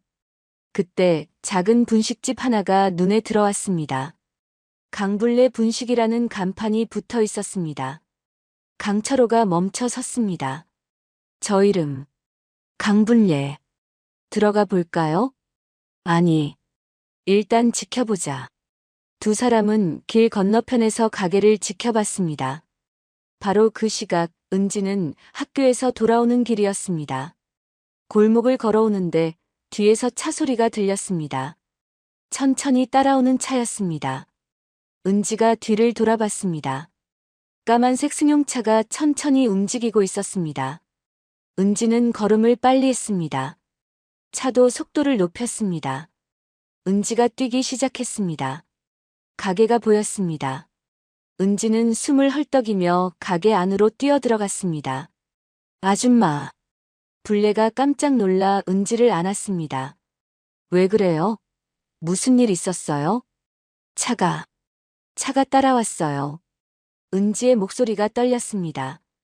불례는 창밖을 내다봤습니다. 까만색 승용차 한 대가 골목 입구에 멈춰 서 있었습니다. 차 안에서 두 남자가 이쪽을 쳐다보고 있었습니다. 불례의 심장이 빠르게 뛰었습니다. 저녁이 되자 박춘배가 가게로 왔습니다. 불례 씨. 박춘배가 조용히 불렀습니다. 얼굴이 굳어 있었습니다. 네. 요즘 낯선 사람들 많이 보여요. 조심하세요. 무슨 말씀이세요? 정장 입은 남자들이요. 여기저기 물어다니더라고요. 어린 여자애 본 적 있냐고. 불례의 얼굴이 하얗게 질렸습니다. 여기 누가 찾고 있어요? 박춘배가 낮게 말했습니다. 그날 밤 불례는 잠을 이룰 수 없었습니다. 은지가 가게 안쪽에서 자고 있었습니다. 불례는 몇 번이나 일어나 아이를 확인했습니다. 숨을 쉬는지, 이불은 잘 덮었는지 계속 확인했습니다. 새벽 3시 불례는 일어났습니다. 천장 단열재 속에 숨겨둔 삐삐를 꺼냈습니다. 비닐봉지에 쌓여 있었습니다. 불례는 그것을 다시 확인했습니다. 까만색 플라스틱 케이스, 금이 간 모서리. 여전히 그대로였습니다. 여기는 안전하지 않아. 불례는 삐삐를 다시 싸서 다른 곳에 숨겼습니다. 가게 뒤쪽 벽 틈새였습니다. 벽돌 하나를 빼내고 그 안에 넣었습니다. 벽돌을 다시 끼워 넣었습니다. 사흘 뒤 점심시간이었습니다. 가게 문이 열렸습니다. 손님이 들어오는 소리였습니다. 불례가 고개를 들었습니다. 두 남자가 서 있었습니다. 정장을 입은 중년 남자들이었습니다. 한 명은 덩치가 컸고 한 명은 날카로운 눈빛을 하고 있었습니다. 불례와 강철호의 눈이 마주쳤습니다. 강철호는 불례의 얼굴을 알아봤습니다. 10년 넘게 회장 자택에서 봤던 얼굴이었습니다. 불례도 그를 알아봤습니다. 회장님 경호원이었던 사람. 불례의 손이 떨렸습니다.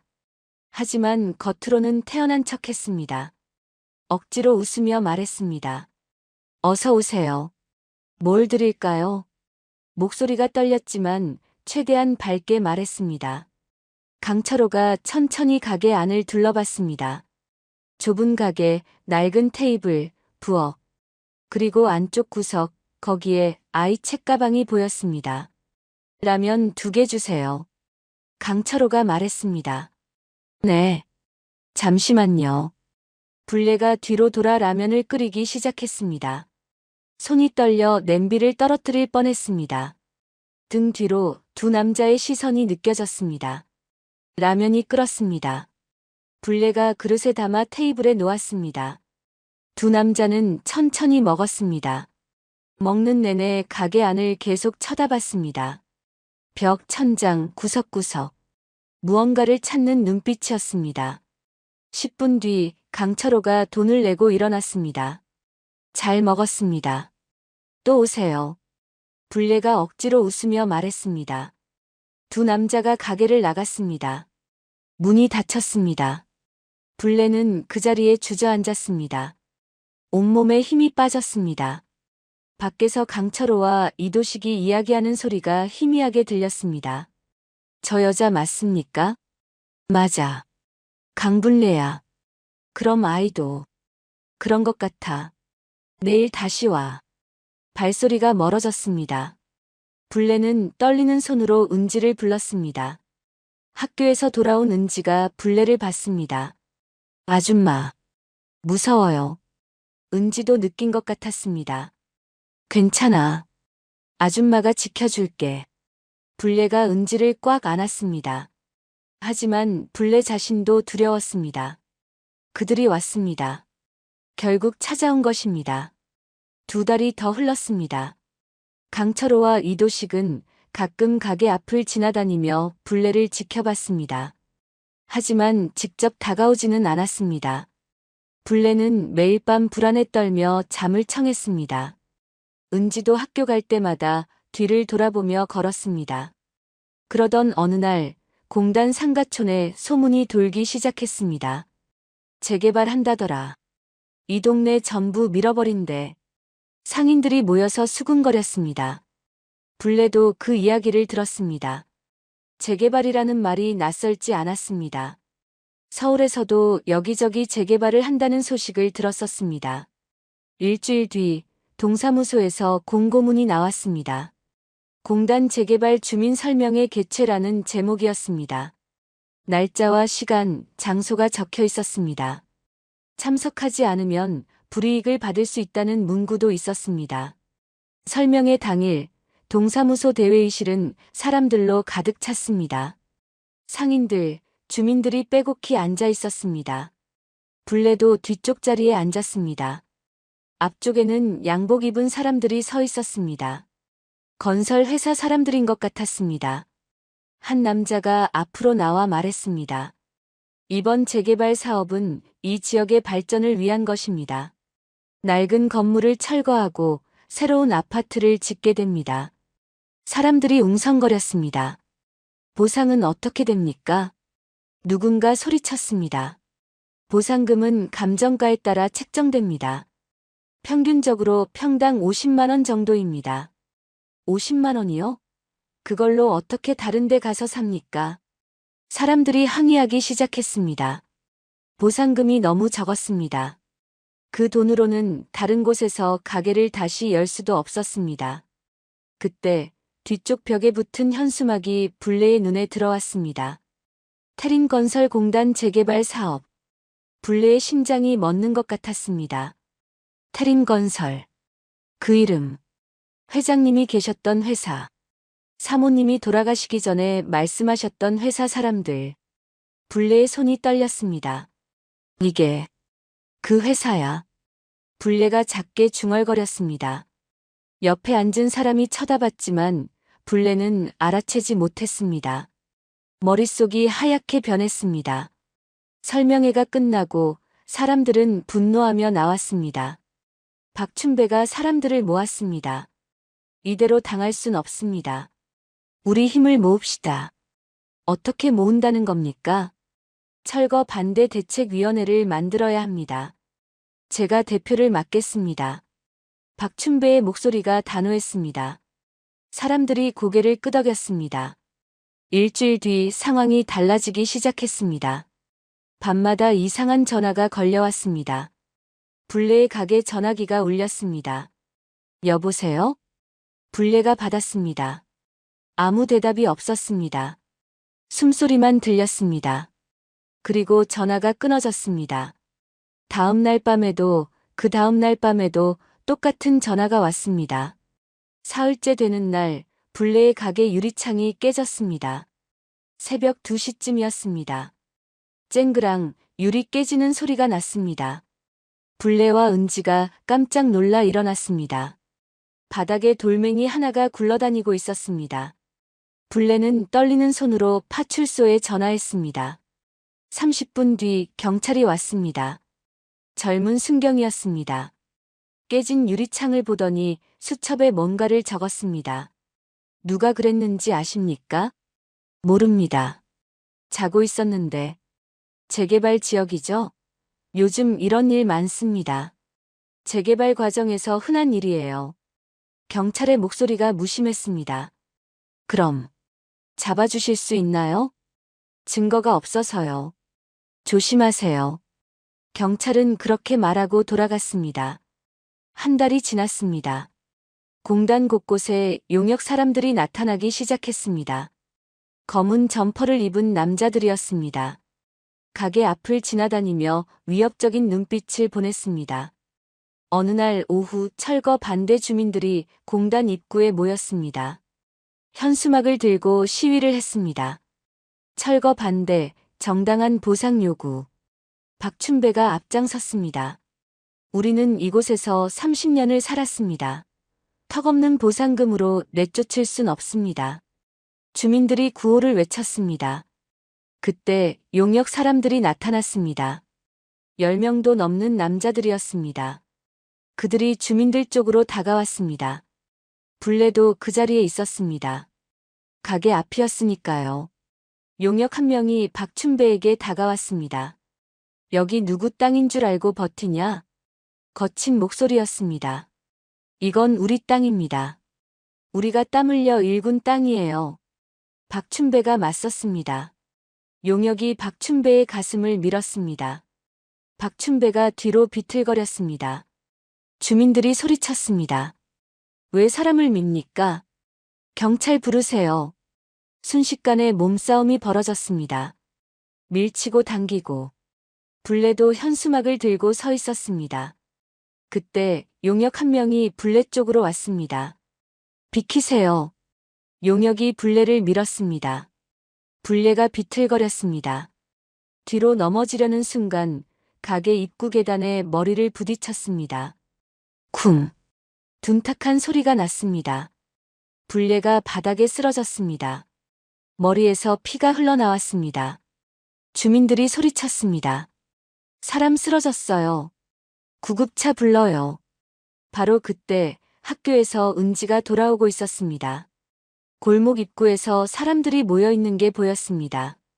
구급차 사이렌 소리가 들렸습니다. 은지가 달려갔습니다. 사람들 사이를 헤치고 들어갔습니다. 바닥에 불레가 누워 있었습니다.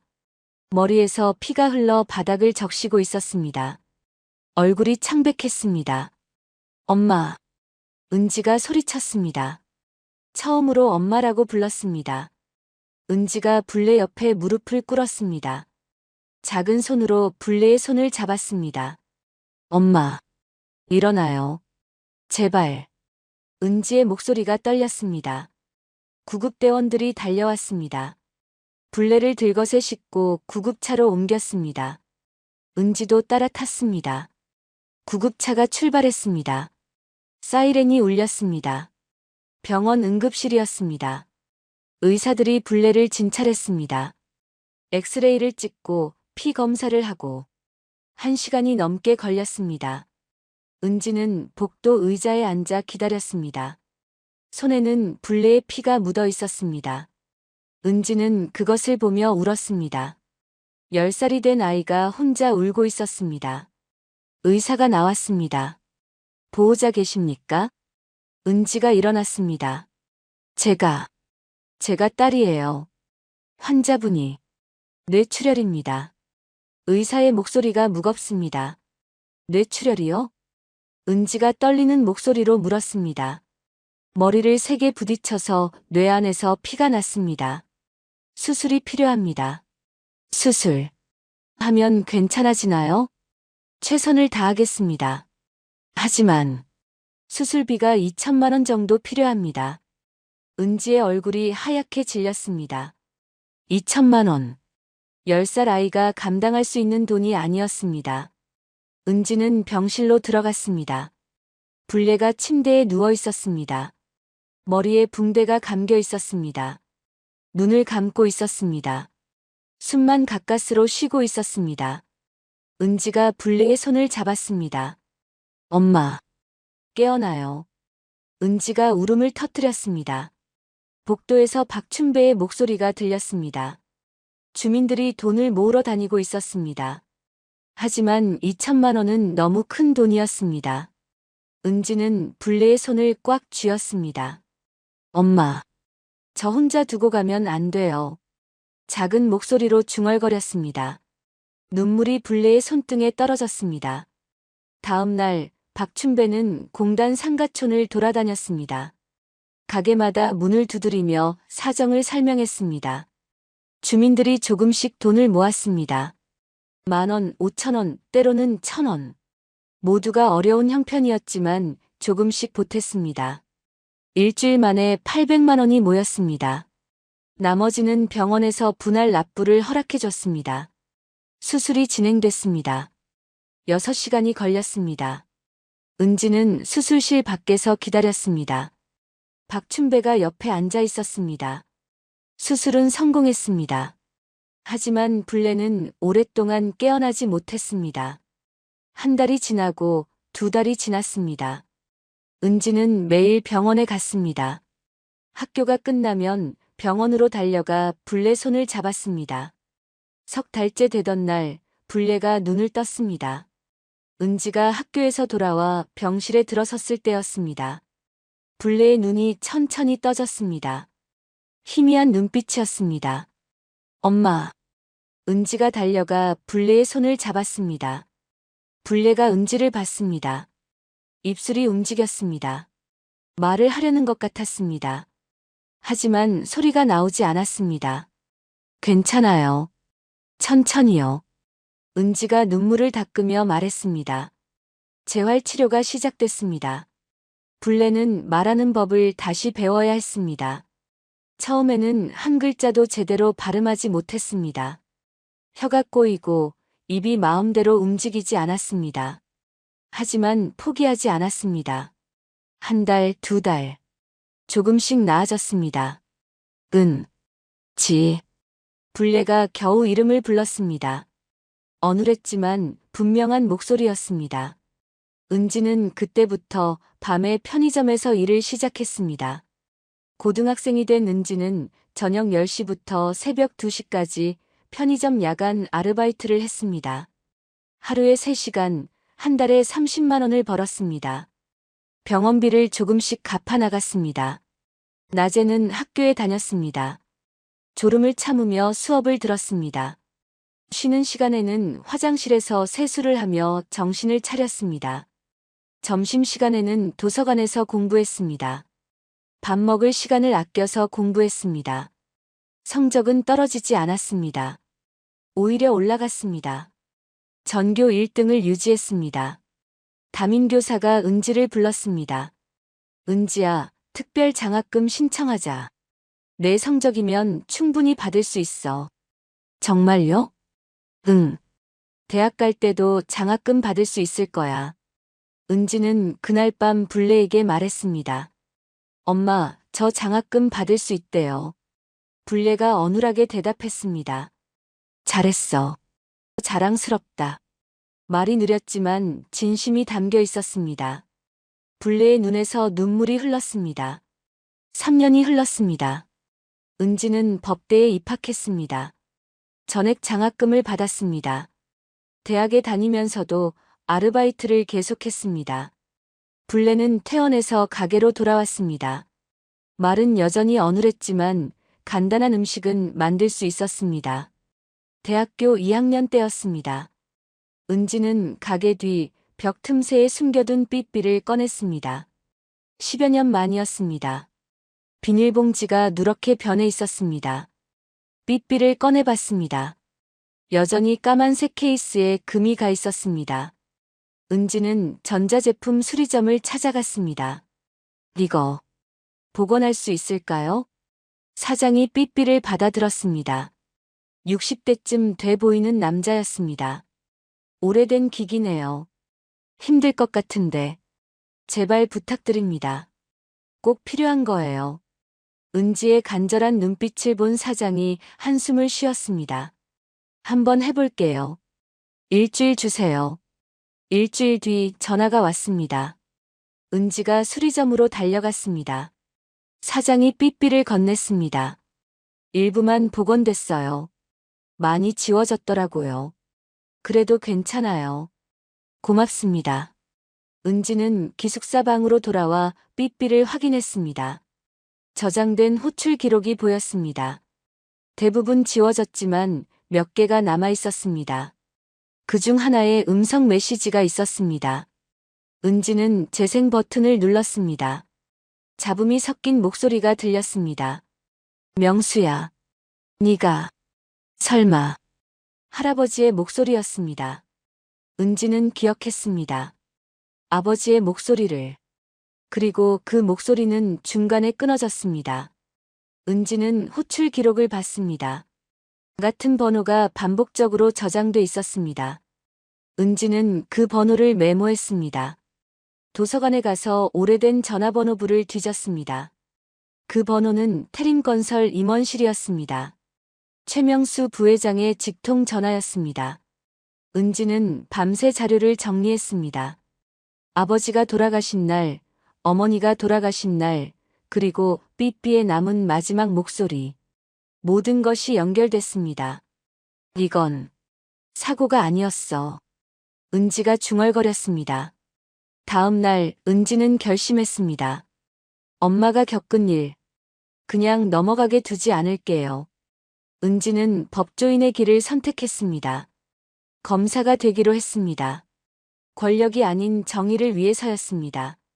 사법시험을 준비했습니다. 밤낮으로 공부했습니다.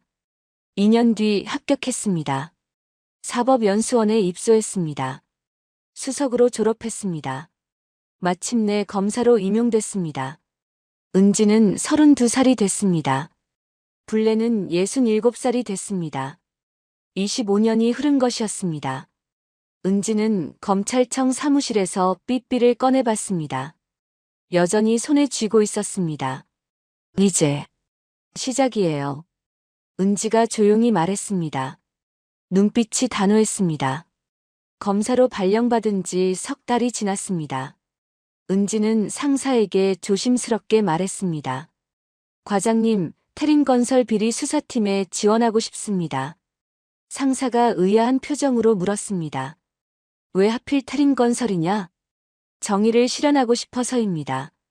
은지의 눈빛이 단호했습니다. 상사가 고개를 끄덕였습니다. 한 달 뒤 은지는 비밀작전에 투입됐습니다. 태림건설 내부로 잠입하는 작전이었습니다. 가명을 사용했습니다. 김수진이라는 이름으로 최명수 측근 변호사 사무실에 취직했습니다. 이력서도 완전히 새로 만들었습니다. 첫 출근 날 은지는 태림건설 본사 건물에 들어섰습니다. 25년 만에 다시 온 곳이었습니다. 로비는 화려했습니다. 대리석 바닥, 높은 천장, 거대한 샹들리에. 하지만 은지의 눈에는 차갑게만 보였습니다. 엘리베이터를 타고 23층으로 올라갔습니다. 법무팀 사무실이었습니다. 젊은 변호사들이 바쁘게 일하고 있었습니다. 은지는 자리에 앉아 서류를 정리하기 시작했습니다. 한 달이 지났습니다. 은지는 성실하게 일했습니다. 야근도 마다하지 않았습니다. 상사들의 신임을 얻었습니다. 어느 날 최명수가 법무팀에 들렀습니다. 83살이 된 최명수였습니다. 머리는 하얗게 새었지만 눈빛은 여전히 날카로웠습니다. 지팡이를 짚고 걸었습니다. 법무팀장이 은지를 소개했습니다. 회장님, 신입 변호사 김수진입니다. 최명수가 은지를 쳐다봤습니다. 어디서 일했나? 최명수의 목소리가 낮았습니다. 대형 로펌에서 3년 일했습니다. 은지가 침착하게 대답했습니다. 준비한 거짓 이력이었습니다. 그래. 열심히 하게.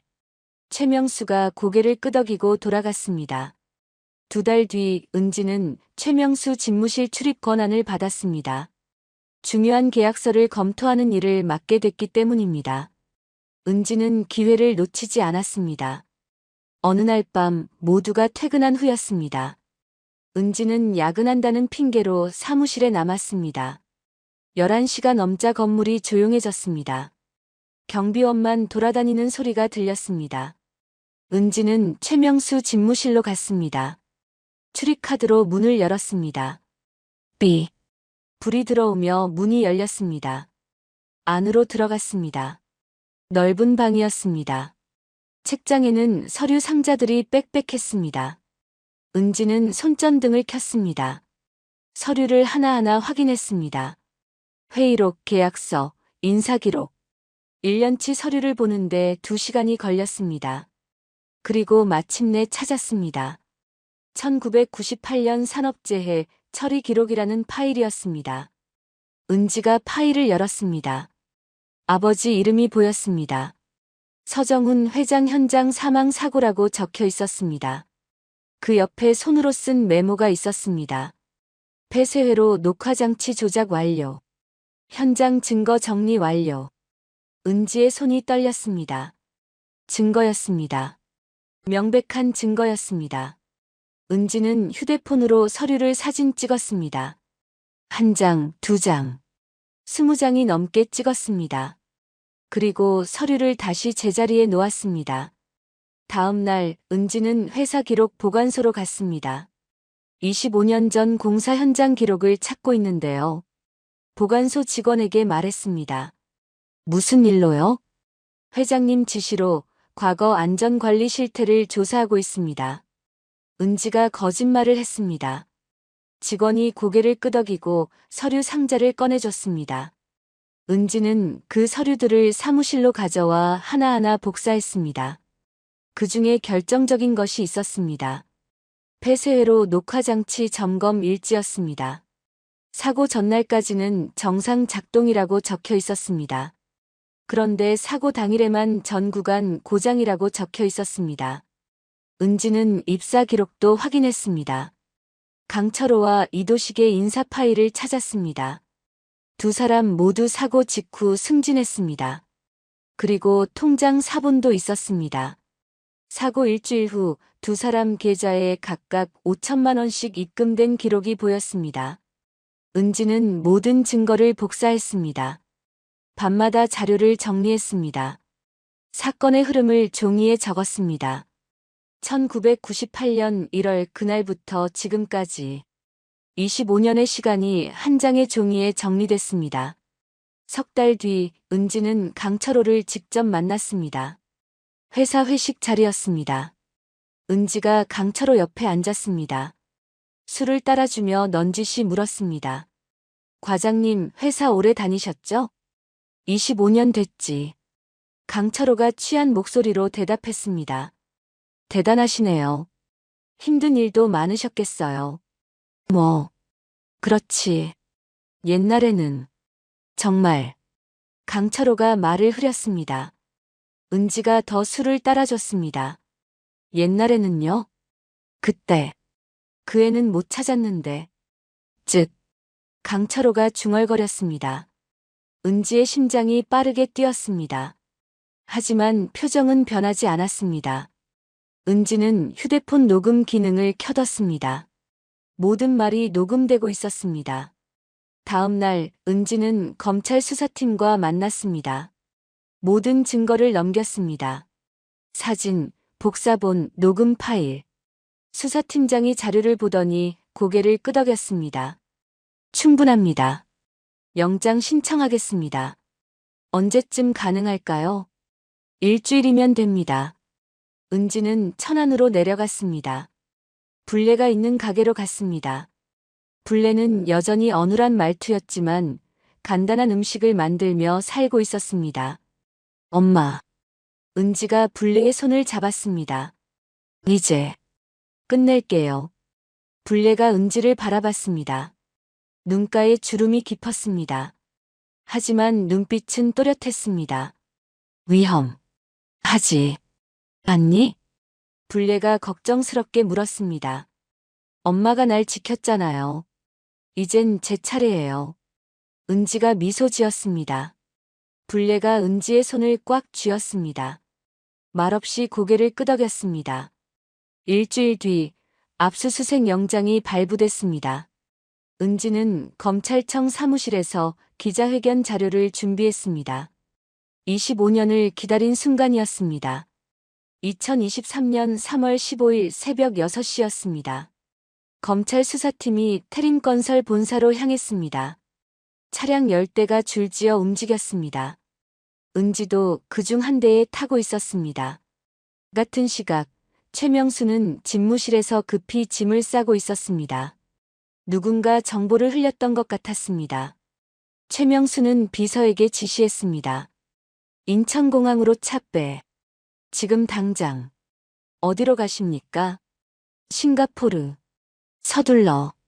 까만색 승용차가 본사 지하 주차장에서 빠져나왔습니다. 하지만 정문을 나서자마자 검찰 차량들과 마주쳤습니다. 최명수의 차가 급히 방향을 틀었습니다. 공항으로. 빨리. 최명수가 소리쳤습니다. 인천공항까지 1시간을 달렸습니다. 차가 공항 출국장 앞에 멈춰 섰습니다. 최명수가 지팡이를 짚고 서둘러 내렸습니다. 하지만 출국장 입구에 검찰 수사관들이 기다리고 있었습니다. 은지도 그곳에 서 있었습니다. 최명수 씨, 검찰입니다. 동행해 주시기 바랍니다. 수사관이 영장을 내밀었습니다. 최명수가 은지를 쳐다봤습니다. 눈을 가늘게 떴습니다. 당신, 누구요? 검사 서은지입니다. 은지가 차분하게 대답했습니다. 최명수의 얼굴이 굳었습니다. 서은지. 그때 그 애가. 최명수가 중얼거렸습니다. 25년 전 그날 찾지 못했던 7살 아이. 그 아이가 지금 눈앞에 검사가 되어 서 있었습니다. 맞습니다. 서정훈 회장의 딸입니다. 은지의 목소리가 또렷했습니다. 최명수는 아무 말도 하지 못했습니다. 수사관들이 최명수를 연행했습니다. 그날 오후 2시 검찰청 대회의실이었습니다. 기자들이 가득 모여 있었습니다. 카메라 플래시가 터졌습니다. 은지가 단상 위로 올라갔습니다. 마이크 앞에 섰습니다. 25년 전 1998년 1월 17일. 그날은 사고가 아니었습니다. 은지의 목소리가 회의실에 울려 퍼졌습니다. 기자들이 웅성거렸습니다. 카메라 셔터 소리가 연달아 들렸습니다. 태린건설 서정훈 회장의 죽음은 산업재해가 아닌 계획된 살인이었습니다. 은지가 서류를 들어 올렸습니다. 폐쇄회로 녹화장치 조작 기록, 현장 증거인멸 지시서, 그리고 은지가 작은 물건 하나를 꺼냈습니다. 까만색 무선 호출기였습니다. 25년 동안 숨겨져 있던 삐삐였습니다. 회장의 마지막 음성이 담긴 무선 호출기입니다. 회의실이 조용해졌습니다. 은지가 재생 버튼을 눌렀습니다. 스피커에서 잡음 섞인 목소리가 흘러나왔습니다. 명수야. 네가 설마. 노인의 떨리는 목소리였습니다. 그리고 소리가 끊어졌습니다. 회의실이 숨소리조차 들리지 않을 만큼 조용해졌습니다. 이것이 아버지의 마지막 말씀이었습니다. 은지의 목소리가 떨렸습니다. 하지만 계속 말을 이었습니다. 검찰은 오늘 최명수 전 회장을 살인 및 증거인멸 혐의로 긴급 체포했습니다. 기자들이 일제히 손을 들었습니다. 질문이 쏟아졌습니다. 그날 저녁 모든 뉴스가 이 소식을 다뤘습니다. 25년 만에 밝혀진 진실, 대기업 총수 살해 사건의 전말. 화면마다 속보 자막이 흘렀습니다. 다음 날 검찰은 태린건설 본사를 압수수색했습니다. 수십 명의 수사관이 투입됐습니다. 서류 상자를 수백 개 가져갔습니다. 회사 주가는 폭락했습니다. 이사진이 줄줄이 사퇴했습니다. 천안공단 상가촌에도 소식이 전해졌습니다. 재개발이 중단됐습니다. 태린건설이 사업에서 손을 뗀 것입니다. 주민들이 환호했습니다. 박춘배가 주민대표로 다시 협상을 시작했습니다. 이번에는 정당한 보상금을 받아냈습니다. 그 아이가 해냈구만. 박춘배가 중얼거렸습니다. 석 달 뒤 법정이었습니다. 최명수의 재판이 시작됐습니다. 방청석은 사람들로 가득 찼습니다. 은지가 검사석에 앉았습니다. 최명수가 피고인석에 앉았습니다. 재판은 석 달 동안 이어졌습니다. 증인들이 나왔습니다.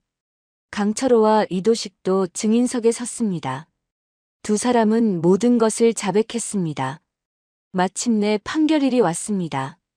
판사가 판결문을 읽기 시작했습니다. 피고인 최명수는 살인, 증거인멸, 업무상 배임 등의 죄로 무기징역에 처한다. 방청석에서 탄성이 터져 나왔습니다. 그날 저녁 천안의 작은 병원이었습니다. 불례가 병원 침대에서 TV를 보고 있었습니다. 뉴스에서 판결 소식이 나왔습니다. 최명수 전 회장 1심 무기징역이라는 자막이 흘렀습니다. 불례의 눈에서 눈물이 흘러내렸습니다. 회장님, 사모님, 이제 편히 쉬세요. 어눌한 목소리로 중얼거렸습니다. 수개월이 흘렀습니다. 서울 도심 외곽, 조용한 골목에 한옥 한 채가 있었습니다. 오래된 한옥을 새로 단장한 집이었습니다. 마당에는 매화나무가 심어져 있었습니다. 한옥대문 옆에 나무 간판이 걸렸습니다. 강불례 한정식. 은지가 직접 붓글씨로 쓴 간판이었습니다. 불례가 그 간판을 올려다 봤습니다. 이른이 된 불례였습니다. 머리는 하얗게 샜지만 얼굴에는 평온함이 있었습니다. 엄마 이름. 이제 숨기지 말고 걸어요. 은지가 엄마 어깨에 손을 올렸습니다. 고맙다. 불례가 눈물을 닦았습니다. 개업식 날 과거 공단 주민들이 찾아왔습니다. 박춘배도 왔습니다. 70대가 된 박춘배였습니다. 축하합니다. 오래 기다리셨어요. 고마워요.